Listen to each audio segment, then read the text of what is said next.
ఎంతో గొప్పది నీ మాయా,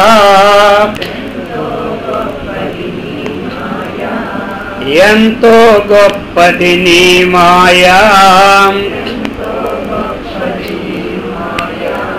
అది రానీయకు నా ఛాయా,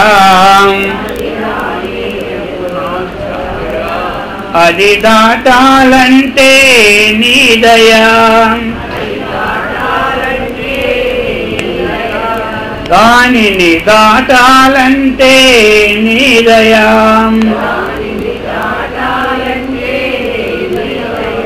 మరి వేరే మార్గం లేనే లేదయా, మరి వేరే మార్గం లేనే లేదయా, ఎంతో గొప్పది నీ మాయా, అది రానీయకు నా ఛాయా, దారా పుత్రుల బంధుమిత్రులు, దారా పుత్రులు బంధుమిత్రులు, దాని బలగమే లేవయ్యా, దాని బలగమే లేవయ్యా, ధనధాన్యాదులు ధనసుతాదులు, ధనధాన్యాదులు ధనసుతాదులు, ధనధాన్యాదులు ధన విరోధాలు, దాని గారడే లేవయ్యా, దాని గారడే లేవయ్యా, ఎంతో గొప్పది నీ మాయా, అది రానీయకు నా ఛాయా, తెలుసనుకోవడం ఒక మాయా, తెలుసనుకోవడం ఒక మాయా, తెలియకపోవడం పెను మాయా, తెలియకపోవడం పెను మాయా, తెలిసి తెలియని అయోమయంలో, తెలిసి తెలియని అయోమయంలో, తికమక పడడం మహామాయా, తికమక పడడం మహామాయా, ఎంతో గొప్పది నీ మాయా, అది రానీయకు నా ఛాయా, అది దాటాలంటే నీ దయా, దానిని దాటాలంటే నీ దయా, మరి వేరే మార్గం లేనే లేదయా, ఇన్ని తికమకలు లేవయ్యా, ఇన్ని తికమకలు లేవయ్యా, ఉన్నది నీ ఒకటేనయ్యా,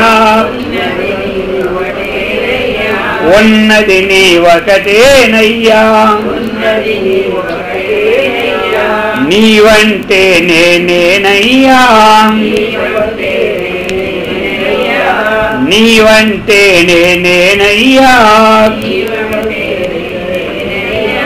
నేనంటే నీవేనయ్యా, నేనంటే నీవేనయ్యా, ఎంతో గొప్పది నీ మాయా, అది రానీయకు నా ఛాయా, అది దాటాలంటే నీ దయా దానిని దాటాలంటే నీ దయా మరి వేరే మార్గం లేనే లేదయా మరి వేరే మార్గం లేనే లేదయా गोपाल कृष्ण भगवान की सद्गुरु महाराज के हर नमः पार्वती पतये हर हर महादेव।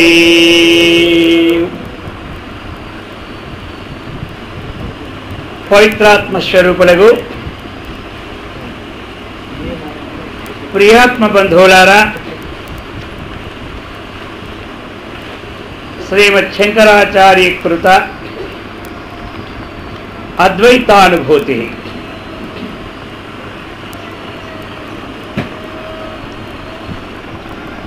सर्गस्थिति प्रलय हेतुमचिन्त्य शक्तिं विश्वेश्वरं विदित विश्वमनन्तमूर्तिं निर्मुक्त बन्धनमपार सुखाम्बुरासिं श्रीवल्लभं विमलबोधगणं नमामि यस्य प्रासादादहमेव विष्णुः मय्येव सर्वं परिकल्पितं च यत्तं विजानामि सदात्मरूपं तस्याङ्घ्रियुग्मं प्रणतोऽस्मि नित्यम् तस्याङ्घ्रियुग्मं प्रणतोऽस्मि नित्यम् अहमानंद सत्यादिलक्षण केवल शिवः आनंदादिरूपं यतु तस्माहमचलोद्वयः।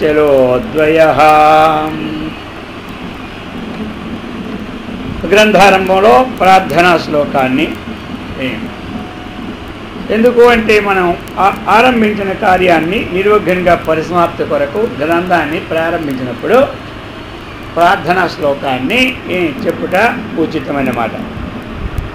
ఆ ప్రార్థనా శ్లోకం అనేది శ్లోక నిబద్ధ రూపంలో కొంతమంది ప్రార్థన చేస్తారు, మనసులో కొంతమంది ప్రార్థించుకుంటారు, మనసులోనే ప్రార్థించుకొని ఉంటారు. అయితే ఆ మనసులో ప్రార్థించుకునేది అది మళ్ళీ వచ్చిన శిష్య పరంపరకి తెలియదు, అది మనసులో ప్రార్థించుకుంటూ లేదో. ఆ కారణంగా శ్లోక నిబద్ధ రూపంలో ఉంటే ఇక వాళ్ళు కూడా ఆ పరంపరలో వస్తారనే ఉంటారన్నమాట.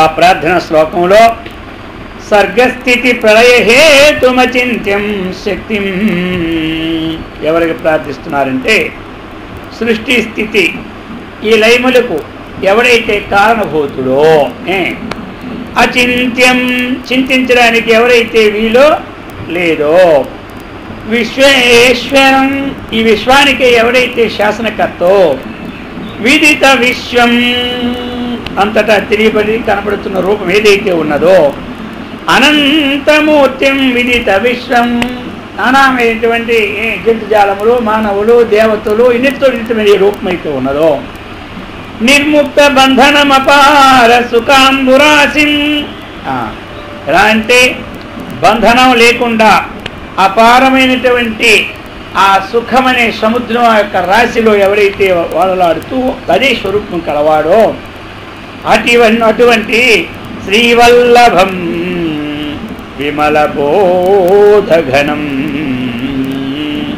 నమామి అటువంటి స్వరూపమైన శ్రీ లక్ష్మీపతికి నమస్కారం, నిర్మల జ్ఞానమూర్తి లక్ష్మీపతికి నమస్కారం చేస్తానని ప్రార్థించినారు. యస్య ప్రాసాదాధనమేవ విష్ణు ఎవరి యొక్క అనుగ్రహం చేత నేనే విష్ణుడను, విష్ణు స్వరూపుడునవు, నాయంది విశ్వమంతియు పరికల్పితమైనవో అను ఈ జ్ఞానం ఇత్తం విజానామి సదాత్మరూపం ఈ జ్ఞానము ఎవరి యొక్క అనుగ్రహం వల్ల లభించుచున్నదో ఏ జ్ఞానం? నేనే విష్ణువును, ఆ విష్ణు స్వరూపుల నాయందే విశ్వమంతయు పరికల్పితమైనటువంటి జ్ఞానము. అర్థమైందా? నేనే విష్ణువును, మయ్యేవ సకలం, నాయందే ఈ సకలము కూడా ఉన్నది అన్నటువంటి విజ్ఞానము ఎవరి ఏ దివ్య శక్తి అనుగ్రహంతో మనకు లభించుతున్నదో, మరియు ఎవడు నిత్యాత్మస్వరూపుడై, ఎవడు నిత్యము ఆ పరమాత్మ స్వరూపుడై వెలుగుతున్నాడో అతని చరణ యుగమునకు నేను నిత్యమో నమస్కరించుతున్నానని చెప్తున్నారు. మరి నా స్వరూపం ఎలాంటిది? సత్య జ్ఞానానంద లక్షణం. సత్యము, జ్ఞానము, ఆనందం. కేవల శివస్వరూపం నిరానంద స్వరూపమగునది. అలాంటిది అటువంటి నిశ్చలము అద్వితీయ స్వరూపమైనటువంటి స్వరూపమే. అటువంటి స్వరూపాన్ని మనం ప్రార్థన అన్నమాట, ప్రార్థించడం. ఒకరు ఒక్కొక్కటి సగుణ రూపాన్ని కొంతమంది ప్రార్థిస్తారు. ఇదంతటికి కారణభూతుడు ఎవడో అతడేనే నేను ప్రార్థిస్తున్నాను. ఆయన ఎవరిని ప్రార్థించాడు? గజేంద్రుడు. ఆయన కూడా అంతే ప్రార్థించాడు. ఇదేమో మనకి శ్లోక రూపంలో ఉంది, అదేమో పద్య రూపంలో. ఎవని చేజనించు జగమెవని లోపల నుండు లీనమై, ఎవని ఎందుడిందు పరమేశ్వరుడెవ్వడు, మూల కారణం వెవ్వడు, అనాది మధ్యలయు వాడెవ్వడు, సర్వము తానైన వాడెవ్వడు, వానిని ఆత్మభవం ఈశ్వరునే శరణంబు వేడదన్. ఎవరిని ప్రార్థించినట్టు ఈ ప్రార్థన ఎవరినే? పరమాత్మనే ప్రార్థించాడు. అందుకే ఎంత ఏడ్చినా ఒక్కరు రాలేదు ఆయన దగ్గరికి. ఎంత ఏడ్చినా అందరూ చూశారు ఏడుపు. ఏడుపులో ఏదో రాగం ఉంటుంది కదా, ఆ రాగాన్ని బట్టి కొంతమంది దగ్గరికి వెళ్తారు. ఈ రాగం చూశారు బ్రహ్మాది దేవతలు అందరూ చూసేసినారు. బ్రహ్మ చూశాడు, ఏంటి ఎంత ఏడుస్తున్నాడు కదా అని అడుగు ముందు బ్రహ్మలోకి నుంచి బయటకు రావడానికి తయారయ్యారు. ఇంద్రాది దేవతలు చూసి ఈ దేవలోకి నుంచి వారు తయారయ్యారు ఈయన దగ్గర వద్దామని. ఎంతమంది తయారైనా ఎవరిని పిలిచాడో చూసుకుందామని ఇంకొకసారి అదంతా విన్నారనమాట. వింటే ఇంద్రుడి పేరు లేదు, చంద్రుడి పేరు లేదు. బ్రహ్మదేవుడు పిలవని పేరంటే మనం ఎందుకు పోవడం, దానికి మళ్ళీ వెనక్కి వెళ్ళిపోయాం. ఎవరిని పిలిచినట్టంటే మరి అది ఈ ఆత్మజ్ఞానం అక్కడ మాత్రం ఉందా? ఈ ఆత్మజ్ఞానము అంత సులభంగా ఏ లోకంలోనో దొరకదు. సులభంగా దొరకాలంటే ఆత్మజ్ఞానం ఒక మానవ లోకంలోనే.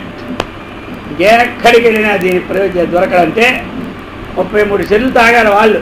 మనకి ఏమి సుఖమైన మాట మనకి తెలుసు కదా. మనకి ఇంతకుముందు కథ విన్నారు కదా, 101 సంవత్సరం సేవ చేసాడు ఎవరో వినున్నారు. పేరు చెప్తే ఇదేనా అంటారు. అడిగితే అలా చూస్తున్నా. 333లో 99 అయినాయా, 32, 332లో 96. ఇంకా మళ్ళీ 5 సంవత్సరాలు సేవ లాస్ట్కి. అప్పుడు జ్ఞానం కలిగింది ఎవరికే? ఇక గుర్తు రాలే. అది మరి ఇప్పుడు గుర్తా? అంత చెప్తే గుర్తా? ఇంద్రుడు ఇప్పుడు గుర్తొచ్చింది. ఇంద్రుడును విరోచనుడు కలిసి బ్రహ్మదేవుడి దగ్గరికి వెళ్ళారో లేదా? ఇంద్రుడికే పట్టింది ఎన్ని సంవత్సరాలు? 101 సంవత్సరం. గురుకులంలో బ్రహ్మదేవుడి దగ్గర ఉన్నాడు 101 సంవత్సరం. 32 సంవత్సరాల నుండి వెనక్కి తిరిగిపోయినాడు ఎవరు? విరోచనుడు. ఇద్దరు ఏం తెలుసుకున్నారు? ఎవడో ఇద్దరు 32 సంవత్సరాలు అన్నారు. మొదటిసారి ఎంత జ్ఞానం కలిగిందో ఆయన చెరువు దగ్గరికి వెళ్ళి ఒక్కసారి మీరు రండి అన్నారు. 32 సంవత్సరాలు పూర్తయినంత వీడు ఇంటర్వ్యూలు అనమాట వాళ్ళకి. ఒకరోజు 2 రోజులు వాళ్ళ జ్ఞానానికి టెస్ట్ అనమాట. మళ్ళీ టెస్ట్ అయినా ఓడిపోతే మళ్ళీ 32 సంవత్సరం ఉండవలసిందే. అలాగప్పుడు నియమం అనమాట. సరే ఆ టెస్టింగ్కి వెళ్ళారు ఇద్దరు.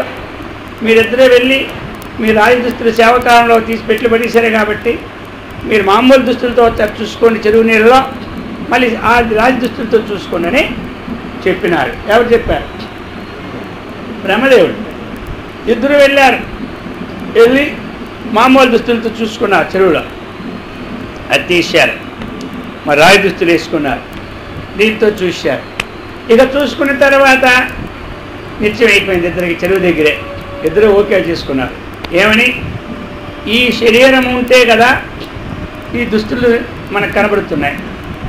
తీసినప్పుడు దుస్తులు కనబడడంలే, వేసినప్పుడు మనం ఏదేస్తే అది కనబడుతుంది. దీనికి ఆధారం ఏమిటి? శరీరం. శరీరమేవ స్వాత్మ నిత్యం చేసుకున్నారు. ఎన్నాళ్ళు? 32 సంవత్సరాలు సేవ చేసి ఆయన పెట్టిన పరీక్షలో వెళ్ళి శరీరమే ఆత్మ. ఏమంటే శరీరమే మీద బట్టలు వేసుకుంటే కనబడుతున్నాయి, తీసిస్తే కనబడుతున్నాయి. ఆధారం ఏమిటి మరి? శరీరమే ఆత్మ. అన్నిటికీ ఓ దగ్గరికి వెళ్ళాలన్నా, ఓ దగ్గర రావాలన్నా ఈ శరీరం ఉంటే కదా వెళ్ళి వస్తున్నాం, లేకపోతే రాలేం కదా. అందుచేత మొత్తం శరీరమే ఆత్మ నిత్యం చేసుకున్నారు. ఎదురును వెంటనే వచ్చేసారు. వచ్చి ఈ నిత్యాన్ని నేను చెప్పలే ఎవరికి? బ్రహ్మదేవుడికి. తమ దివ్యానుగ్రహంతో మా 32 సేవలో మాకు లభించిపోయింది జ్ఞానం, ఇంక పోతున్నాము నమస్కారం చెప్పి ఎదురు వెళ్ళిపోయారు. ఆయన చూశాను ఇదేమిటిదా, రేపు పోనీ ఇంక మరి పోయినోడికి ఎందుకు వెళ్ళడం, మాకు నిశ్చయం అయిపోయింది, అంతా తెలిసిపోయిందని చెప్పేసినారన్నమాట. మాకు అయింది నిశ్చయము కరెక్టా కాదా ఏమని అడిగితే అది ఇక ఇద్దరు నిశ్చయం చేసుకున్నారు, అయిపోయింది. ఇద్దరు కూడా వెళ్ళిపోయినారు. వెళ్ళిపోయిన తర్వాత డైరెక్ట్గా వెళ్ళిపోయాడు రాజ్యానికి. ఎవరు? విరోచనుడు, ప్రహ్లాదుని మనవడు. విరోచనుడు అంటే ఎవరు? ప్రహ్లాదుని మనవడు, కొడుకు. సరే పోయినాడు. పోయిన తర్వాత చెప్పేశాడు, అయ్యా 32 సంవత్సరాలు బ్రహ్మలోకం నేర్చుకున్న విద్య ఏమిటంటే శరీరమేవ స్వాత్మ. ఈ శరీరమే ఆత్మ, ఇంతకంటే మించిందేమీ లేదు లోకంలో. అందుకని మీరందరూ అప్పు చేసి పప్పు కూడా తింటూ ఉండండి. ఇందులో రుణములే పాడులే. శరీరం పోతే ఏమీ లేదు. ఒకరి దగ్గర 10 కోట్లు తీసుకున్నా ఈ శరీరం పోతే మళ్ళీ వాళ్ళకి ఇవ్వాలని మాట ఏమీ లేదు. మళ్ళీ జన్మే లేదయ్యా, శరీరమే ఆత్మ అని చెప్పేశారు. అక్కడి నుంచి వాటి మొత్తం అన్ని డిక్లేర్ చేసుకున్నాడా. ఇవే ఈయనున్నాడా సగం తోటకెళ్ళి శరీరమే ఆత్మ అయితే ఈ శరీరం కాల్చేస్తున్నారు కదా అని మళ్ళీ వచ్చినాడు. ప్రభు అపార్థం చేసుకుని వెళ్ళిపోయాం, మమ్మల్ని చూడాలన్నారు. ఇలాగే మొత్తం జాగ్రత్త అవస్థ, సుషుప్త అవస్థ, 3 అవస్థలు చెప్పి 33 సంవత్సరాలు, 33లో 32లో 96 అయిపోయినాక అప్పటికే అంతఃకరణ శుద్ధి కోసం ఇంకా 5 సంవత్సరాల నుండి 101 సంవత్సరానికి ఆత్మజ్ఞానం పొందాడు. ఎవరు? ఇంద్రుడు. ఆయన మొత్తం తమోగుణం కాబట్టి ఆయనకు జ్ఞానమే కలగలే. ఆయన జ్ఞానమే. మరి ఈయనకో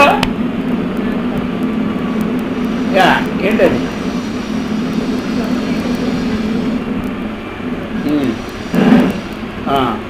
ఈయనకి అది సత్వగుణానికి తమోగుణానికి తేడా.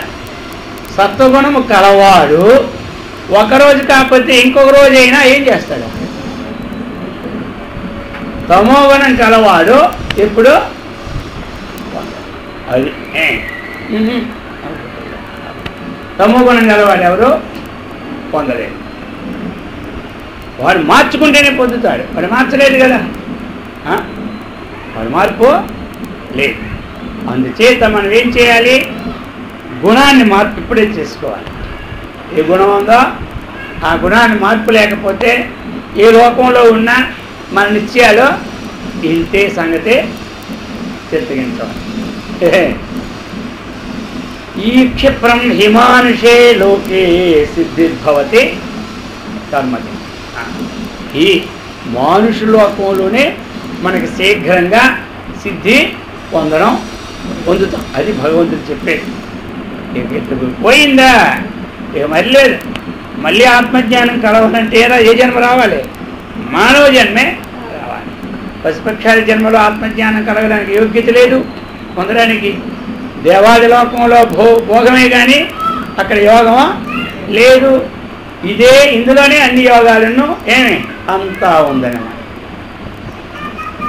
ఈ ఆత్మతత్వానికి అధికారి అయినటువంటిది చెప్తున్నారు.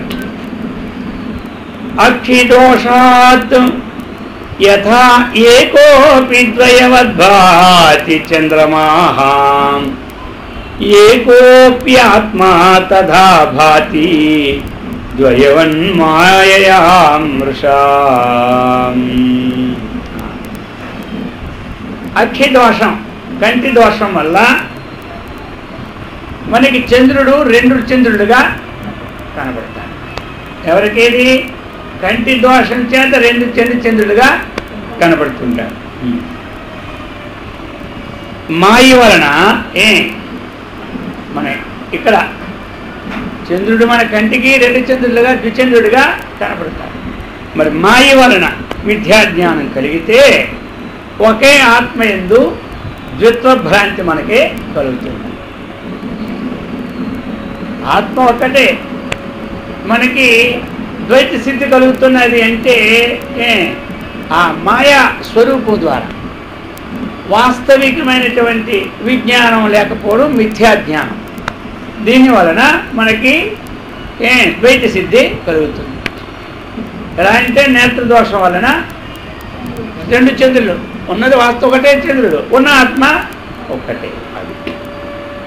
అక్షిదోష విహీనానాం ఏకైవ యథా శశి మాయాదోష విహీనానాం ఆత్మనా ఏకస్తదా సదా. అక్షి దోషం అన్నటువంటిది లేకుండా ఉంటే, రోగం లేకపోతే, నేత్రదోషం లేకపోతే చంద్రుడు ఎలా కనబడతాడు? ఆ మాయా దోషం అనేది లేకుండా ఉంటే ఆత్మ ఏకం కనబడుతుంది. ఆ మాయా దోషము లేకుండా ఉంటే ఆత్మ, ఆ మాయా దోషం ఉన్నందువల్లనే మనకి అనేకం కనబడుతుంది. మనం ఎక్కడైనా సర్కాస్ కంప్యూటర్ వెళ్ళిన తర్వాత ఒకే డోర్ నుండి 10-15 మంది వెళ్ళిపోస్తారు. అలాగా తక్కువ వచ్చేసి ఉంటారు. ఎక్కడ అంతమంది ఎక్కడున్నారు? అక్కడ ఉన్నవాళ్ళు ఆ ఇంద్రజాలికుడు ఆ ఇంద్రజాల సృష్టి వల్ల తీసుకొస్తూ ఉన్నారు. ఉన్నది ఓకే. వాస్తవంగా చూస్తే అక్కడ ఏమీ లేనే లేదు. వాస్తవంగా చూస్తే అక్కడ ఏమీ లేదు. అదే విధంగా ఈ మాయాదోష విహీనానా, మాయా ఏది? మాయా సత్వము, రజస్సు, తమస్సు, 3 గుణములతో కూడిన స్వరూపం ఏదందో అదే మాయ. మాయ అంటే ఇంకేమీ లేదు. ఆ మాయ ప్రకృతి అంటారు, దాన్ని మాయ అంటారు. దాన్ని ఆ మాయా దోష, ఆ గుణముల యొక్క వికారం వల్ల, గుణముల యొక్క వికారం వల్ల నానాత్వం కనబడుతుంది లోకంలో. గుణముల యొక్క వికారం ఎప్పుడైతే తొలగిందో మిథ్యాజ్ఞాన బుద్ధి నశించిపోతుంది. మిథ్యాజ్ఞాన బుద్ధి ఎప్పుడు నశించిందో ఒకే జ్ఞానం కలుగుతుంది. ఒకే జ్ఞానం ఎప్పుడైతే కలిగిందో ఆరోపిత వస్తువు అన్నటువంటిది లేకుండా పోతూ ఉన్నది.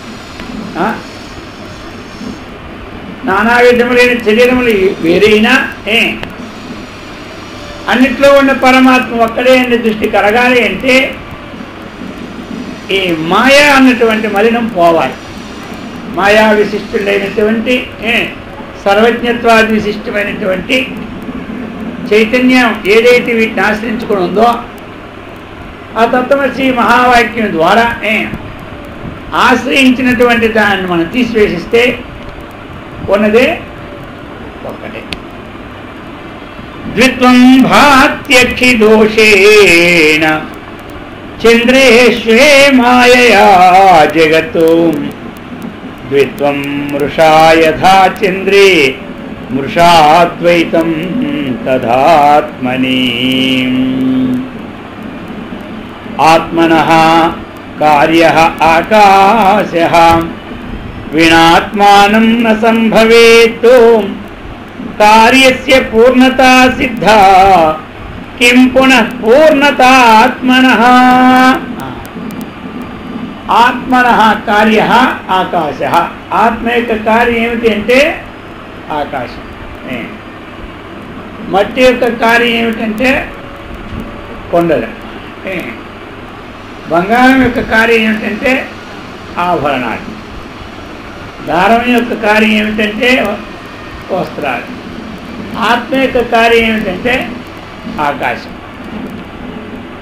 ఆత్మ అన్నటువంటిది కారణమైంది, ఆకాశం అన్నటువంటిది కార్యమైంది. వినా ఆత్మానం ఆకాశన సంభవేతో.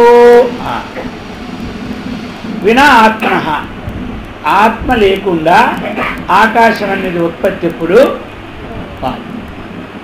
ఆత్మ లేకుండా ఆకాశ ఉత్పత్తి ఎప్పుడు జరగదు. కారణం లేకుండా కార్యం ఎక్కడ జరుగుతుంది? లోకంలో కారణం ఉంటేనే కార్యం జరుగుతుంది, కారణం లేకుండా కార్యము జరగదు. ఎలా అయితే ఆత్మ యొక్క కార్యం ఆకాశమైందో, ఆకాశం లేకుండా ఆత్మ కార్యం జరగదు. కార్యస్య పూర్ణత సిద్ధాం కిం పునః పూర్ణతాత్మనా. కార్యం యొక్క పూర్ణత్వం సిద్ధిస్తూ ఉంటుంటే ఇక కారణం యొక్క పూర్ణత సిద్ధింపకుండునా అని ప్రశ్న. కార్యం యొక్క పరాకాష్ఠ అయిన పూర్ణత్వము సిద్ధిస్తూ ఉండగా ఇంకా కారణం యొక్క పూర్ణత్వ సిద్ధికో జరుగుతుందనే ప్రశ్నే లేదని. మరి కార్యం ద్వారాగా మనకి కారణం సిద్ధిస్తూ ఉంది. ఆకాశం అనే కార్యం ద్వారా ఆత్మ నుంచి పుట్టినది, ఆత్మ లేకపోతే ఆకాశము లేదు అన్నటువంటిదే కార్యం యొక్క పూర్ణత్వ సిద్ధి. ఇప్పుడు కార్యమే పూర్ణత్వ సిద్ధి నొందుతూ ఉంటుండగా ఈ కారణత్వం ఉంటే కదా సిద్ధించింది. కాబట్టి కారణత్వం నందు పూర్ణత్వ సిద్ధి సిద్ధమయ్యే ఉంది, కానీ ఇంకా దానికి మన విచారణ అవసరం లేదంటున్నారు. కార్యభూతో యథాకాశ ఏక ఏవ హి నహి ద్విధా హేతుభూతస్తదాత్మానం ఏక ఏవ విజానతః. ఇప్పుడు కార్యమైనటువంటి కార్యభూతో యథాకాశ, కార్యమైనటువంటి కార్యరూపమైనటువంటి ఆకాశము ఒక్కటే. ఆకాశం రెండు కాదు, ఆకాశం రెండు కాదు. ఆ కార్యభూతమైన ఆకాశం ఎలాగైతే ఒక్కటే అయిందో కారణభూతమైనటువంటి ఆత్మ కూడా ఒక్కటే. ఏకత్వ సిద్ధి కదా, అద్వైత అనుభూతి వేరేమిటి అద్వైత అనుభూతి.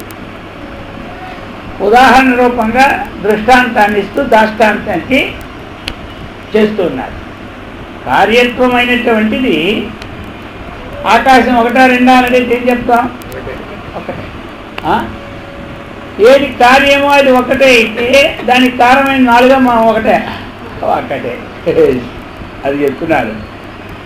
ఏకోపి ద్వయవద్భాతి యథాకాశ ఉపాదితః ఏకోపి ద్వైవత్పూర్ణస్తదాత్మాయముపాదితః.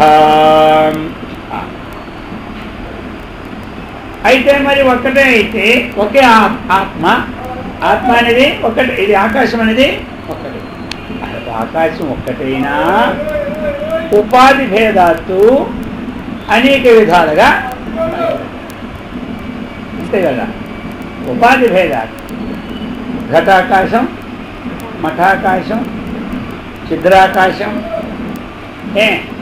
అలాగనే మన కర్ణాకాశం, హృదయాకాశం, ఇవన్నీ అక్కడక్కడ ఉన్నటువంటి అవకాశాన్ని పెట్టే ఈ పేర్లన్నీ. మరి ఇవి ఆకాశం ఒక్కటే, ఉపాధి భేదాత్తు నానా. కార్యమైన ఆకాశము ఒక్కటే అయినా ఉపాధి భేదం వలన అనేకముగా సిద్ధి లోకములో ఎట్లు జరుగుతున్నదో అట్లే కారణమైనటువంటి ఆత్మ కారణోపాయకోపి ద్వయవత్తు పూర్ణస్తథా ఆత్మాయుపాదితః. ఈ ఆత్మకి ఏమిటి ఉపాధి? బుద్ధ్యాదులే ఉపాధి. అంతఃకరణమే దీనికి ఉపాధి. ఈ అంతఃకరణము అన్నటువంటిది మనలోనే అంతఃకరణం ఉంటుంది, దేవతల్లోనే అంతఃకరణం ఉంటుంది. ఈ ఉపాధిని బట్టి, అంతఃకరణ బుద్ధ్యాది ఉపాధులను బట్టి ఈ ఆత్మ ఎలా తోస్తుంది మనకి? అనేకంగా తోస్తుంది. ఒక్కొక్క జీవిలో ఒక్కొక్క ఉపాధి ఉంటుంది. ఎంతమంది మనం ఉన్నామో అంతలోనూ అన్ని బుద్ధిలో ఉన్నాయా లేవా? ఉన్నాయి. అలాగే దేవతల్లో కూడా అన్ని అంతఃకరణాలు ఉన్నాయి. ఇదంతా ఒక సెట్ అన్నమాట. మనకి ఈ సెల్ ఫోన్లన్నీ సెట్లు అవి వచ్చేది ఏమిటి? ఒక సెల్ ఫోన్లోనికి ఒకటి వస్తుంటుందా? అన్నిటికీ టవరు ఒక్కటే. టవర్ అనేది ఒక్కటే పైన ఉంటాయి. ఒక్కొక్క సెల్ ఫోన్కి ఒక టవర్ పెడితే ఎన్ని టవర్లు పెట్టాలి? ఒక్కొక్క సెల్ ఫోన్కి ఒక టవర్ పెట్టాలంటే ఎన్ని టవర్లు? ఒక ఇంట్లో 4 సెల్లలు, 5 ఉంటే 5 సెల్, ఇప్పుడు 5 టవర్లు పెట్టాలి. ఒకే టవర్ నుంచి వస్తున్నటువంటి ఆ శక్తి తరంగాలు ఉపాధులు భిన్నంగా ఉన్నప్పుడు అన్ని ఉపాధుల్లోనికి అది పోతూనే. ఉపాధులు భిన్నమైనా ఆ వస్తున్నటువంటిది ఒకటే. అలాగే విద్యుత్ ఉత్పత్తి అవుతూ ఉన్నది. విద్యుత్ అనేది ఒక్కటే.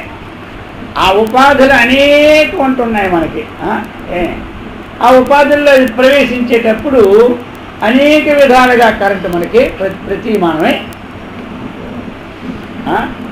అలాగనే ఈ బుద్ధ్యాది ఉపాధుల వల్ల అవి భిన్నంగా కనబడుతూ ఉన్న ఆత్మ అనేది ఒక్కటే. ఆకాశవత్తు ఆత్మ ఏకమేవ భవతి. కారణోపాధి చైతన్యం కార్య సంస్థచితోధికం న ఘటాద్భ్రాన్మృదాకాశః కుత్రచిన్నాధికో భవేత్. కారణోపాధి చైతన్యం కార్య సంస్థచితోధికం. ఈ కార్యోపాధి, ఇంకోటి ఏమిటి? కారణోపాధి. 2. మరి కార్యోపాధి అంతా ఉన్నది ఏమిటి? చైతన్యమే. ఇప్పుడు కార్యోపాధి ఏది? కార్యోపాధి ఆత్మ కారణమైతే కార్యం ఏమైంది? ఆకాశం తీసుకున్నా. మరి ఈ కార్యోపాధి సముదాయం అంతా ఏముంది? ఆ చైతన్యమే దీని అన్నిట్లోనూ భాసమానమైనది.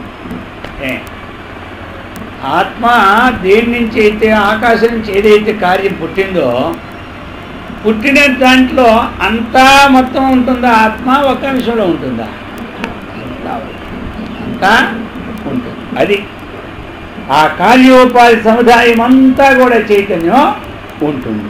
అనగా ఆ కారణోపాధి చైతన్యం ఏదైతే ఉన్నదో, ఇక్కడ కారణోపాధి కార్యోపాధి, కార్యోపాధి రయం జీవ అని పేరు పెట్టుకున్నాం, కారణోపాధి ఈశ్వర అని పెట్టుకున్నాం.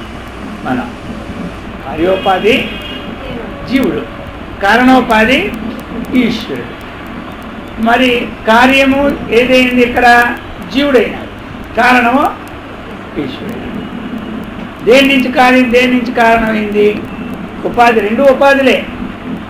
మాయ కారణమై ఉపాధి అక్కడ, అవిద్య ఇక్కడ కార్యమై ఇక్కడ ఉపాధి. అక్కడ మాయా కార్యం, ఇక్కడ అవిద్య కార్యం.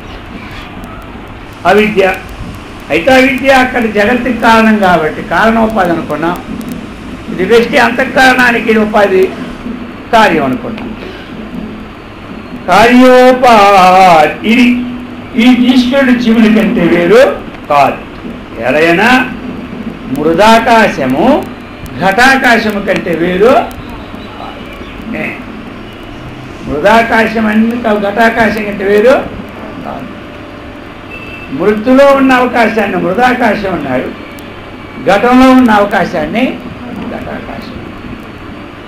ఆ కారణోపాధి అన్నటువంటిది ఈశ్వరుడు. ఇక్కడ కారణోపాధి ఏమిటి? మట్టి. కార్యోపాధి అనేది ఘటము, అక్కడ కార్యోపాధి అనేది జీవుడు. అలాగనే ఆత్మ తీసుకుంటే కారణోపాధి అయింది, ఆత్మ నుంచి పుట్టినటువంటి ఆకాశము కార్యమైంది. కార్యంలోనూ చైతన్యం సంపూర్ణంగా ఉంది, కారణంలోనూ చైతన్యం సంపూర్ణంగా ఉంది. మట్టి అంతా అనుశ్యూతమై ఉండి ఘటంలోనికే వచ్చింది. అది ఉపాధి. నిర్గతో రూపాదిరాకాశ ఏకైవ యథా భవేతు ఏకైవ తదాత్మాయం నిర్గతోపాధిక సదా. ఎప్పుడైతే ఉపాధులు ఏమీ లేకుండా ఉంటే ఆకాశం ఎలా ఉంటుంది? ఉపాధులు ఏమీ లేకపోతే ఆకాశం ఎలా ఉంటుంది? ఒక్కటిగానే ఉంటుంది. ఉపాధి ఉంటేనే నాన్న, ఉపాధి లేకపోతే ఒకటిగా ఉంటుంది, నిర్మలంగా ఉంటుంది. అయితే మరి ఆత్మకి కూడా ఈ బుద్ధి ఉపాధులు లేకపోతే ఏమవుతుంది? ఒక్కటి. బుద్ధి ఉపాధుల వల్ల అనేకంగా మనకి వస్తుంది. మరి మనం అన్నీ వేదాంత విచారణతో ఆ బుద్ధి కూడా నేను కాదు అనుకుంటుంటే, ఆ బుద్ధికి కూడా నేను సాక్షిని అనుకునేటప్పుడు ఏమైంది? ఈ ఉపాధి ఇక్కడ చిన్న భిన్నం అయిపోయింది. ఏ ఉపాధితోనైతే వ్యవహారాలన్నీ చేస్తూ ఉన్నామో ఆ ఉపాధికే నేను సాక్షి విజ్ఞానం కలిగేటప్పుడు ఈ ఉపాధిని సత్తా తగ్గిపోయింది. అంతకుముందు ఈ ఉపాధే మనకు ముఖ్యం అనుకొని దీనితో చేసినటువంటి నిశ్చయాలన్నీ కూడా నెరవేరాలని మనం పట్టేవాళ్ళం. ఇప్పుడు నేను సాక్షిని, అది కాసేపు నిశ్చయం చేయని అనిశ్చయం చెప్పి నాకేమీ సంబంధం లేదు అనేటప్పుడు దానికి ఎక్కడుంది పవర్? ఏమి దానికి పవర్ అయిపోయింది. దేనికి? బుద్ధికి. అది చెప్తున్నాను. ఆకాశాత్తు అన్యత్తు ఆకాశమాకాశ స్పృకు యథా నహి ఏకత్వాత్తు ఆత్మనో నాన్య ఆత్మా సిద్ధ్యతి చ ఆత్మనః. ఏదైతే మనకి ఒకటే ఒక ఆకాశము ఇంకొక ఆకాశం నుండి వేరు కానట్లు, ఒకటే ఆకాశం మనకున్నది, ఇంకొక ఆకాశం నుండి ఎప్పుడు వేరేది కాదు. ఇంకొక ఆకాశం అంటే ఏమిటి? ఘటాకాశం, మఠాకాశం అనుకుంటున్నాం కదా. ఆ ఉన్నటువంటి ఆకాశం ఒక్కటే అయ్యేటప్పుడు ఆ ఆకాశానికంటే ఈ ఆకాశం ఎప్పుడు వేరు కాదు. అట్లే ఏకత్వ హేతు వలన ఆత్మ ఇంకొక ఆత్మ ఎప్పుడు సిద్ధం. ఏకత్వ హేతు అంటే ఏకత్వ కారణం అన్నమాట. ఆకాశం ఒక్కటే కారణం, ఆకాశం ఒక్కటే కాబట్టి అదంతా సిద్ధి ఒక్కటే. అన్ని దగ్గరలో కూడా ఆకాశ సిద్ధికి భేదం ఇప్పుడు ఆత్మ ఒక్కటే కావున అన్ని జీవుల్లో కానీ అన్ని బుద్ధోపాధుల్లో కానీ భేదత్వ సిద్ధి ఎప్పుడు లేదు. అది చెప్తున్నారు. మేఘయోగాత్తు యథా నీరం కరకాకారతామియాత్తు మాయాయోగాత్తు తథైవాత్మ ప్రపంచాకారతామియాత్తు. మేఘయోగాత్తు ఓసారి మంచి మేఘం మనకే వేస్తుంది. ఆ మేఘయోగం వల్ల యథా నీరం, ఆ నీరు ఏమవుతుంది? కరకాకారం. కరకాకారం సంస్కృతిలో కరకాకారం అంటే మన తెలుగులో చిన్నవి పడతాయి కదా అప్పుడప్పుడు ముద్దుల వడగలు ఏమంటారు? వడగలు పడుతుంటాయి కదా. అది దానికి ఎట్లా వచ్చింది? ఆ మేఘం యొక్క యోగం వల్లనో ఈ నీరేమైపోయింది? కరకాకారం. వాస్తవంగా నీటికి కరకాకారం వాడికి లేదు. వాస్తవంగా ఉంటే రోజు పడద్దా? రోజు పడిందంటే ఏమవుద్ది? వాస్తవంగా దానికి లేదు. మేఘయోగాత్తు యదా నీరం మేఘ సంకల్పం వలన ఆ నీరేమవుతుంది, మంచుగడ్డలాగా అయిపోతుంది, ముక్కలుగన్నా. ఇక మన వాళ్ళు అది తీసుకొచ్చి గ్లాసులు వేసుకొని మంచిగా ఐసులాగా తీసుకుంటాం మనం. మాయా యోగాత్ తథైవాత్మా ప్రపంచాకారతామియాత్. మాయా యోగం వల్ల ఈ ప్రపంచం అవుతుంది. ఆత్మకి నీటికి మేఘయోగం ద్వారా మంచుగడ్డగా ఏ విధంగా రూపొందించిందో, ఆత్మకి మాయాయోగం ద్వారా ప్రపంచాకారం అనేది వచ్చింది. అక్కడేమో వడగల్లో, ఇక్కడేమో ప్రపంచం.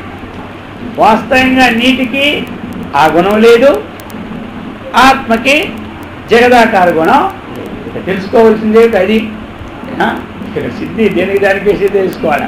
ఇదైతే కథ అయితే లాస్ట్ తేలుతుంది తంట, ఇది అలా తెలియదు కాదు, ఇది ఎక్కడికక్కడ తంట తేలాలి. ఏదో కథ అయితే చివరికి ఏమవుతుంది అలా చూసుకోవచ్చు. సీరియల్లో గంటదని కానీ చూస్తే అర్థం అవ్వదు.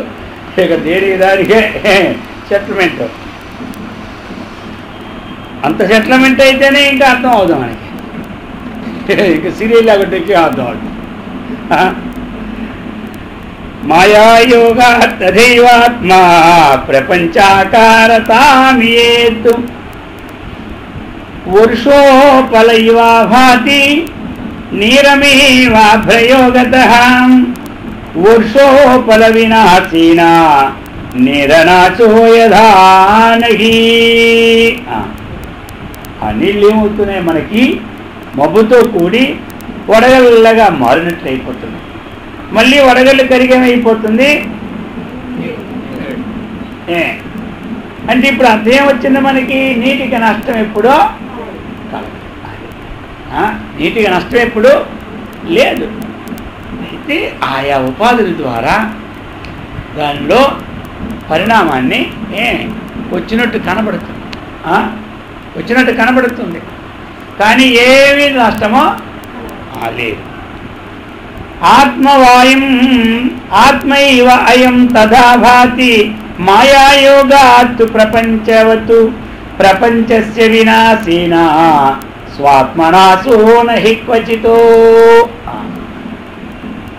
ఎలాగైతే వర్షోపలైవ, ఆ వర్షము నీరు ఎలాగైతే మనకి ఇది కట్టి మధ్యలో మళ్ళీ కింద పడి మళ్ళీ ఏమైపోతుంది నీరే.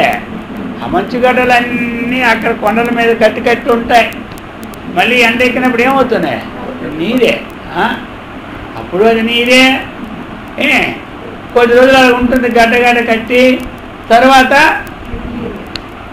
తన స్వరూపం నుండి చూసేప్పుడు లేదు. ఆత్మైవ అయం తథా భాతి మాయాయోగాత్ ప్రపంచవతు ప్రపంచస్య వినాశేన స్వాత్మనాశో నహి కశ్చితో. చెప్తున్నారు, ఈ ఆత్మ ఏమైంది మనకి, ఆ మాయా సంపర్కం వల్లనే ప్రపంచంగా చూస్తూ. ప్రపంచం వినష్టమైన ఆత్మకి ఎన్నడూ నాశమో. అందుకు ఆత్మకి నాశం ఉందా లేదా, నీటికి నాశం ఉందా లేదా, మధ్యలో ప్రపంచాకారంగా మనకు కనబడుతూ ఉన్నా ఆత్మకి నాశమో లేదు. జలాదన్య ఇవా భాతి జలోత్తో బుద్బుదా యథా తదాత్మన పృథగివ ప్రపంచోయమనేకథా. జలాత్తు అన్యైవ భాతి. ఇందాక ఆ మంచుగడ్డల ఉదాహరణ చెప్పినారు. ఇప్పుడు జలములోనే బుద్భుదాలు ఉదాహరణ. జలంలోనే బుద్భుదాన్ని బుడగలంటే పుడుతూ ఉన్నాయి. అయితే మరి ఈ బుడగలు ఏమైనా నీటి కంటే వేరుగా తోచినట్లు కనబడుతుంది. బుడగ అనేది నీటి కంటే వేరుగా తోచినట్టు కనబడుతున్నది, కానీ అది నీరే కానీ వేరే కాదు. బుడగ ఎంతవరకు ఉంటుంది, కొంచెం ఉంటుంది. ఇప్పుడు శరీరం నీటిలో బుడగ వంటిది అంటారు. ఇది దేహం ఎలాంటిది, నీటిలో నీటి మీద బుడగ ఉంటుంది. ఆ బుడగ 4 గంటలు ఉంటే ఇది అలాగని చెప్పారు. ఆ బుడగ పుట్టడం కాస్త కదిలేసి కదలడం లీనం అయిపోతూ ఉంటుంటుందా. విద్యుత్ చెంచడం ఆయుష్యం అంటారు. విద్యుత్ 4 గంటలు ఉండదే. విద్యుత్ అంటే కరెంట్ అనుకోండి, ఇక్కడ మనకి భాషలో మెరుపుతీగ. విద్యుత్ అంటే మెరుపుతీగ ఎంతసేపు ఉంటుంది అంటే ఒక్కసారి మెరిచి అయిపోతుంది. బుడగ పుట్టి ఎంత అంతే. ఇంకా ఈ బుడగ కంటే మెరుపే వేగం. బుడగ కొంచెం సేపు అయినా కొంచెం నడిచినట్టు కనపడుతుంది నీటి మీద. ఈ మెరుపుతీగ మాత్రం వచ్చి వెంటనే పోతుంది. ఆత్మ నుండి వేరుగా ఈ నానారూప ప్రపంచము ఆభాసిస్తున్నది. వాస్తవంగా ఇది ఎప్పుడైతే ప్రపంచం మనం విజ్ఞానంతో ఇది మిథ్యాజ్ఞానం అని బాధపడిందో అప్పుడు ఇది నష్టమైపోతుంది. అప్పుడు ఇది నష్టమైపోతుంది. ఇది నష్టమైపోయినా అది నష్టము, బుడగ నష్టమైపోయినా అది. అయితే ప్రపంచం నష్టం అంటే ప్రపంచంలో ఉన్నటువంటి భగ్నం అయిపో. దానికి తేడా ఏమిటంటే ప్రపంచంలో ఉన్నవన్నీ భగ్నం అయిపో. మన దృష్టిలో ప్రపంచం మిథ్య అని గోచరించడమే ఇక్కడ భగ్నం. మొత్తం భగ్నం కావాలంటే అప్పుడు ఎప్పుడు ప్రళయం. మరి ప్రళయంలో భగ్నం అయితే మనకేమి లాభం? అప్పుడు భగ్నం అయితే మనకేమి లాభం? ప్రళయంలో పోతాం, మళ్ళీ సృష్టిలో వస్తూనే ఉంటుంది. ప్రళయంలో ఏ వాసనలు ఉన్నాయో ఆ వాసనతో లీనమైపోతాం. మళ్ళీ సృష్టి వచ్చేసరికి ఒక 1000 సంవత్సరాలు ఖాళీ ఉన్నా అలాగనే ఉంటాం. ఎలాగైతే వర్షం పడేటప్పుడు కప్పలైన అప్పటికప్పుడు వచ్చేస్తూ ఉంటాయో, అంతకుముందు ఎలాగైతే ఆ అంకుర శక్తులు నాటుకొని ఉంటాయో మనం కూడా అంతే. ఎన్నాళ్ళైనా ఆ మట్టిలోనూ ఆ కప్పల యొక్క ఉన్నటువంటి బీజలే వాళ్ళు ఉండిపోయినట్టుగా ఇక మనం వాళ్ళు ఉండిపోతాం. పుట్టేటప్పుడు అది బెగబెగమని వస్తూ ఉంటుంటుంది. ఇక మనం మన రాగలతోనే వస్తూ ఉంటుంటాం. ఎవరెవరు ఏ జీవి ఏ రూపంలో అంతే. అప్పుడు అందుకే ఇప్పుడు ఏ వాసన పోగొట్టుకోవాలి. ఎన్ని సంవత్సరాలైనా మళ్ళీ ఆ వాసన తప్పదు. ఎవరి మూట వాళ్ళదే, మళ్ళీ మనం ఇప్పుకోవాలి. మన మూట మనమే. ఒకరి మూట ఒకరు ఇప్పేదే ఉండదు. ఎవరి మూట వాళ్ళు ఇప్పుకోవడమే అప్పుడు సృష్టిలో. అందుకనే కదా వాసన ఏది ఉన్నా ఇప్పుడే తీసుకోవాలి.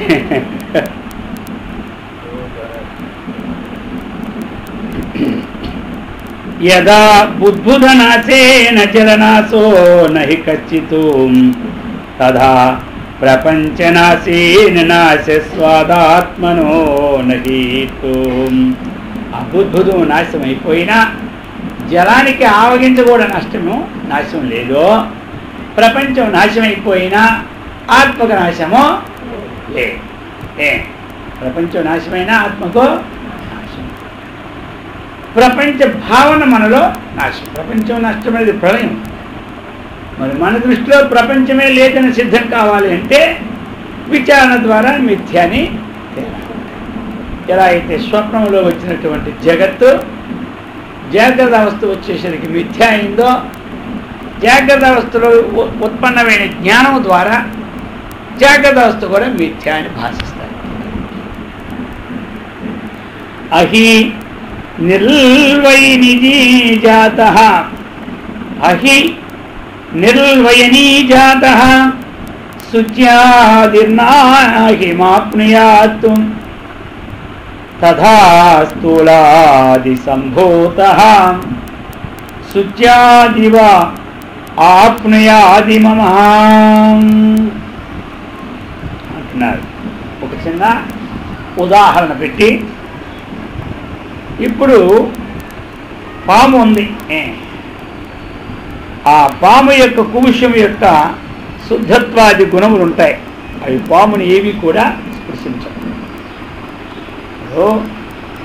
ఒక్క పాము మీద చర్మం ఉంటుంది.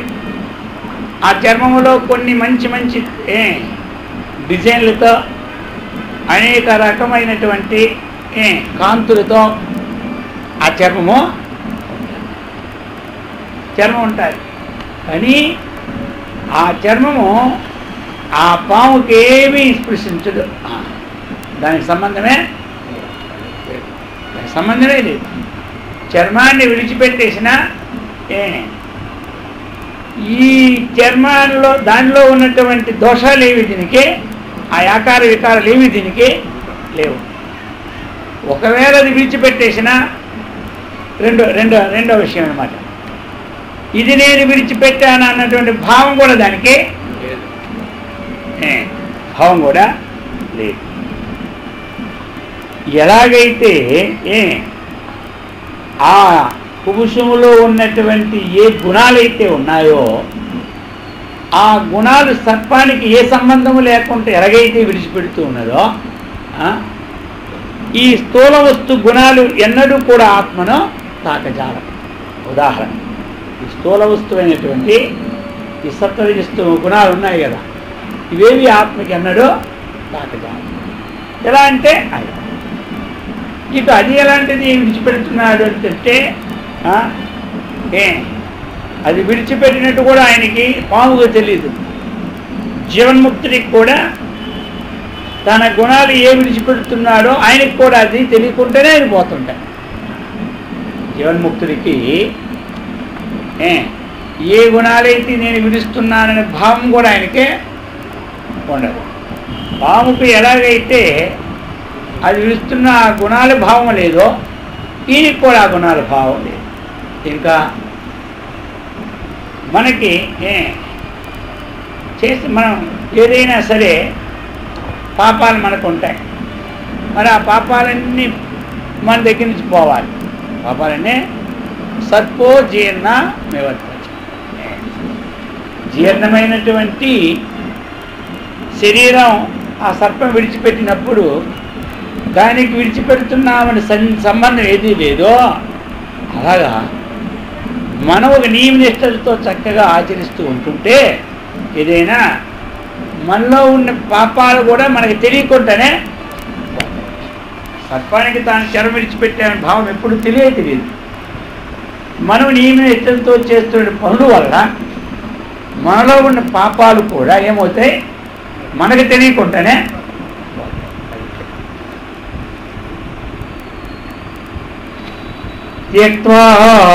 త్యక్తాం త్వచమహిర్హి అద్వదాత్మత్వేన నమన్యతే యద్వతు ఆత్మత్వేన నమన్యతే త్యక్తాం త్వచం ఐహిః యద్వతు ఆత్మత్వేన నమన్యతే ఆత్మత్వేన తథా జ్ఞాని త్యక్తదేహత్రయం సదా. ఇంకో సూక్ష్మ విషయం ఇచ్చారు ఆ పాము ఉదాహరణలో. విడిచిపెట్టినటువంటి ఆ చర్మాన్ని తనదిగా ఎప్పుడూ తలంచదట. తనదిగా దానికి భావమే దానికి ఆ భావము. అలాగనే జ్ఞాని ఆత్మత్వేన అహం బ్రహ్మాస్మి బ్రహ్మైవాహమస్మి అంతరస్వరూపం నేనని భావించినటువంటి వ్యక్తి దేహత్రయం సదా త్యక్తః. ఇది కూడా స్థూల శరీర, సూక్ష్మ శరీర, కారణ శరీర ఈ భ్రాంతిత్వం అన్నటువంటిది లేకుండా ఈ మూడు తనవి అనుకుంటున్నా. ఇప్పుడు అప్పుడు పాము ఆ శరీరం తనది కాదు, దానికి తనది అన్నటువంటి దృష్టి ఎలాగైతే లేవో జ్ఞాని ఉంటుండగా, ఆత్మజ్ఞాని శరీరం ఉంటుండగానే స్థూల సూక్ష్మ శరీర కారణ శరీరములో మీద పాముకి తన శరీరమునందు దృష్టి లేనట్టుగా ఇతనికి జీవించి ఉండగానే వీటి దృష్టి ఏమర్థమైంది?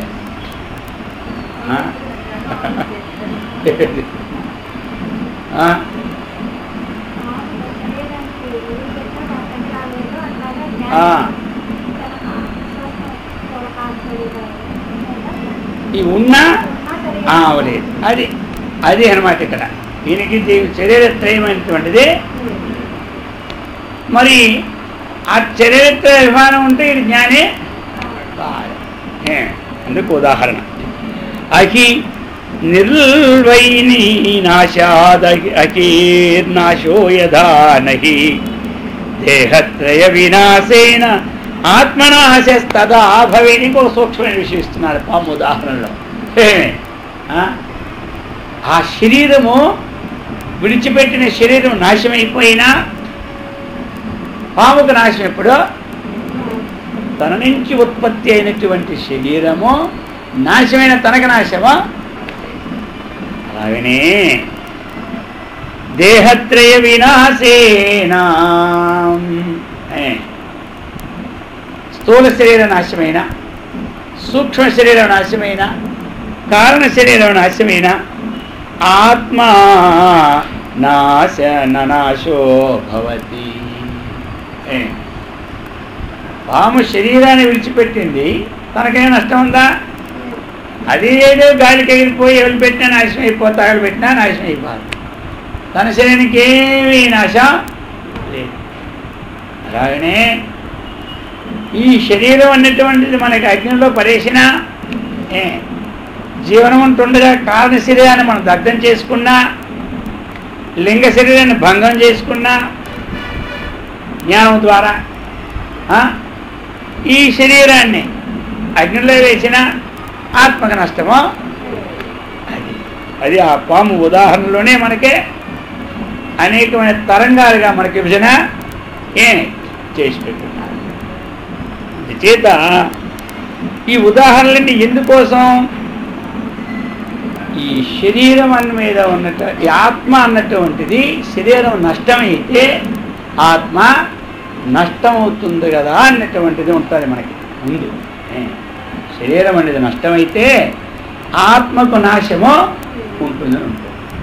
శరీరం నష్టమైన ఆత్మకు నాశనం. ఆ పాము తన శరీరానికి విడిచిపెట్టిన నష్టం ఎలాగో దీనికి కూడా నష్టం. మరి కారణ శరీరం అన్నటువంటిది జీవితం ఉన్నప్పుడే మనం భంగం చేసుకోవాలి. ఒక కారణ శరీరం ఎప్పుడైతే నష్టమైపోయిందో వారికి మళ్ళీ ప్రారంధం ఉన్నంత వరకు ఈ శరీరం ఉంటుంది, కానీ పుత్ర జన్మ ఆయనకే లేదు. పుత్ర జన్మ లేదు. మరి కారణ శరీరం ఉంటే కదా ఈ గమనమైనటువంటి లింగదేహానికి పనిపడుతుంది. కారణ శరీరం లేకపోతే లింగ శరీరం ఉండడానికే అవకాశం.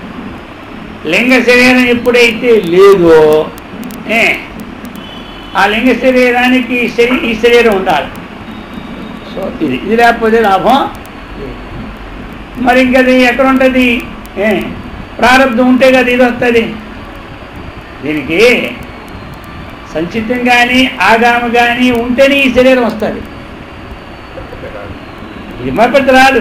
ఇప్పుడు ఉన్నటువంటిది ఉంది మనకి. ఇది అనుభవించేస్తున్నాం.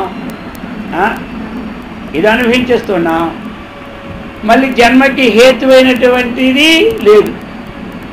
ఎందుకు లేదు? కారణ శరీరాన్ని ఇప్పుడు మనం దగ్ధం చేసి, ఇప్పుడు జ్ఞానాగ్ని దగ్ధ కర్మాణ చెప్పినారు కదా. ఆ జ్ఞానం అనే అగ్ని ద్వారా ఏది భస్మైపోతుందంటే కారణ శరీరం భస్మైపోతుంది. ఎప్పుడు కారణ శరీరం భస్మైపోయిందో అయిపోయిందంటే ఈ లింగ శరీరానికి ఇంకా మరీ పవర్ లేదు. ఈ శరీరం ఉన్నంత వరకు లోపల నడపాలి కాబట్టి నడుపుతుంది. దీనికి లేదు. కారణ శరీరం ఉంటేనే దానికి ఈ శరీరం దానికి అటాచ్మెంట్. అది లేదు. కారణ శరీరం నాశనం ఇంకా అయిపోయింది. అయిపోయిన వెంటనే ఈ శరీరం అనేది నష్టం కాదు. ఈ శరీరమా నష్టం కాదు. ఈ శరీరం నష్టం కావాలంటే ఈ శరీరం అన్నటువంటిది మనం ఎంత జాగ్రత్త పెట్టినా ఏం చేసినా శరీరం అనేది పోవడం అనేది అది ముందే నిర్ణయం అయిపోయి. మనం అనుకుంటాం హాయిగా చక్కగా ఉండి వదలాలనుకుంటుంటాం. ఉపన్యాసం చెప్పారు ఏమనుకుంటారా? ఉపన్యాసం చెబుతుండే వదిలేస్తే బాగుంటుంది అనుకుంటారు. జపం చేసేవారు ఏమనుకుంటారు? జపం చేసి నేను వదిలిస్తే బాగుంటుంటారు. ధ్యానం చేసేవేమనుకుంటాడు, ఆ ధ్యానంలోనే పోతే బాగుంది అనుకుంటాడు. ఇది ఇప్పుడు తలంపు. ఇప్పుడు ఏ తలంపు పెట్టుకున్నా ఇది ఎలాగ పోవాలో ముందు నిర్ణయం అయిపోయాయి. కొన్ని తలంపు మంచిదే, జన్మ ఉంటే ఈ తలంపు మళ్ళీ జన్మ నెరవేరుతుంది, జన్మ లేకపోతే లేదు.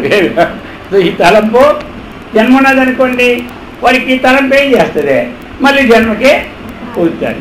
జన్మ లేదా అయిపోయింది, ఇలా కూడా పోతుంది ఈ జన్మలోనే. అందుచేత మనం ఆ శరీరం ఎలా పోయిందా అనేది మనకు అవసరం లేదు.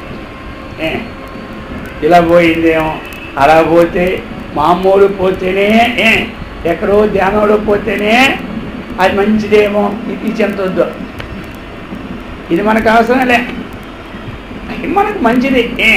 నలుగురు కూడా ఎంత బాగోదుగానమో అబ్బో ఉపన్యాసం చెప్తుండే పోయింది అనుకుంటారు అన్నమాట. అలా పూజ చేస్తే విడిచిపెట్టిస్తారు అనుకుంటారు. ఇది ఏమిటంటే లోకంలో అబ్బా ఎంత పుణ్యమో ఎంత పుణ్యమో ఎంత పుణ్యమో, ఇది పూర్వమే ఇది స్టేజ్ నిత్యం అయిపోయింది. ఎలా పోవాలండి, నిత్యం అయిపోయింది. ఒకరు బాత్రూమ్కి వెళ్ళి అక్కడే విడిచిపెట్టిస్తారు. విడిచిపెట్టేశారంటే అయితే ఆ బాత్రూములు పడేశారు. ఒకరు ఏం చేస్తారు, ఆ శ్మశానానికి వెళ్ళి అక్కడే విడిచిపెట్టేస్తారు. శ్మశాన వాటికలో తప్ప మోసుకెళ్ళకుంటే అది వెళ్తే బాధ తగ్గిపోయింది మనకి అక్కడే. మళ్ళీ 10 మంది పిల్లక్కర్లేదు, ఏమీ లేదు. ఉదాహరణ చెప్పున్నాను కదా, ఇప్పుడు పార్వతీదేవి అడిగింది ఏమిటండి వాళ్ళందరూ అన్ని భవనాలు కట్టుకున్నారు, ఎవరు కృష్ణమూర్తి బ్రహ్మదేవుడు వాళ్ళ భవనాలు చూసిన భవనాలు అలా ఉన్నాయి, ఎన్ని రూములు ఏంటి కథ, అలా ఎప్పుడు వ్యవహారంలో ఉంటుంటారు ఏంటంటే మనకి ఈనాడికి ఒక్క భవనం లేదు, ఎప్పుడు మన శ్మశానాలే ఉండేది, మనకి మార్పు లేదన్న. ఎవరికి వాళ్ళందరూ ఇక్కడికి రావాల్సిందే, వాళ్ళందరూ మన దగ్గర రావాల్సిందే. ఒక రోజుకి మనకేముంది, వెళ్ళేది లేదు పోయేది లేదు, అందరూ మన దగ్గర రావడం మనకు ప్రాధాన్యమా అంటారు. అందుకు యూరనో అడవినో యురక మధ్యముననో ఎప్పుడో విడిచుట ఈ క్షణంభో. అందుకని ఎక్కడ పోయినా మనకి పర్వాలేదు, మనలో ఏముండాలి, అనిత్య బుద్ధ శుద్ధ ముక్త స్వరూపులను సచ్చిదానంద స్వరూపులను అహం బ్రహ్మాస్మి బ్రహ్మైవాహమస్మని భావన ఉండాలి. అంటే ఈ భావన ఉంది, ఎక్కడ విడిచిపెట్టినా పర్లే, ఎక్కడ విడిచిపెట్టినా పర్వాలి, అక్కడే ముక్తుడు ఆయన. అక్కడే ముక్తుడు ఉన్నప్పుడే ముక్తుడు అయిపోతాడు ఈ భావన ఉన్నవాడు. కొత్తగా ఆ రోజు ముక్తుడు కొంతరోజు పనిలే, ఇది ముందే రిజర్వేషన్ చేసుకోవడం అనమాట. ఇప్పుడు ఎలాగైతే ముందు రిజర్వేషన్ చేసుకుంటే ఆ పనిలోకి వెళ్ళి హాయిగా ఉంటాం అనుకుంటామో, ఈ రిజర్వేషన్ కూడా ముందే చేసుకోవాలి. ఇది అప్పటికప్పుడు దొరుకుతాయా, తత్కాలం దొరుకుతా అనుకుంటూ దొరుకుతాయా, అప్పటికప్పుడు అవి దొరికితే లేకపోతే అది బై ఛాన్స్ అన్నమాట. తత్కాలం లాంటిది మనకి, అప్పుడప్పుడు రామకృష్ణ అనుకోవడం, అది ఇప్పుడు ఆ తత్కాలంలో మనకి తత్కాలం గ్యారంటీ ఉన్నాం, ఇప్పుడే రిజర్వేషన్ చేసుకోవాలి మనం.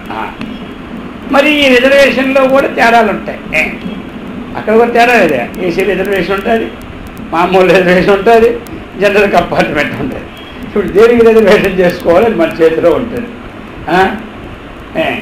దేనికి రిజర్వేషన్ చేసుకోవాలో మనం ఇప్పుడు అనిపిస్తుంది మనకి, ఈ డబ్బల్లో ఏసీకి పెడితే అయిపోతుందేమో అని. ఏసీ సుఖం ఏసీయే కదా, లేనప్పుడు డబ్బులు తక్కువ ఉన్నప్పుడు మామూలు పోవచ్చు రండి. మరి ఇప్పుడు మళ్ళీ దీనికి మాత్రం ఈ ఏసీ మళ్ళీ దొరకదు. ఆ ఏసీ ఒకసారి కొన్ని మానేసినా ఇంకోసారి అయినా కొనుక్కోవచ్చు ఏసీ, బండిలో ఏసీ. ఇది జాగ్రత్తగా ఆలోచించుకుని ఇప్పుడే కొనుక్కోవాలి, ఏసీయో డీసీయో.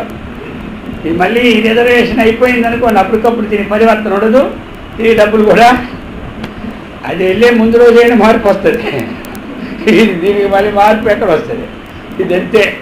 అందుకని ఇప్పుడు మనం ఏది చేసుకోవాలా అన్నటువంటిది నిర్ణయం తీసుకొని, ఆ నిర్ణయం తీసుకున్నటువంటి రిజర్వేషన్ మన చేతిలో ఉంటే ఎక్కడ పోయినా పర్లేదు, గంగా నదిలో పోయినా పర్లేదు, మురగడ మురగల్లో పడిపోయినా ఎక్కడ పోయినా ఏముంది, ఎక్కడికి వెళ్ళినా ఏమైనా పర్వాలేదు, హాయిగా మనం ఉన్నటువంటి స్థానానికి వెళ్తాం. అటువంటి స్థానానికి కావలసిన సత్కర్మనిష్టను, భగవద్భక్తిని, ఆత్మజ్ఞాన సంపత్తిని ఆ గురుదేవుడు శ్రీకృష్ణ పరమాత్మనికిచ్చి సదా రక్షించుగాక. ఓ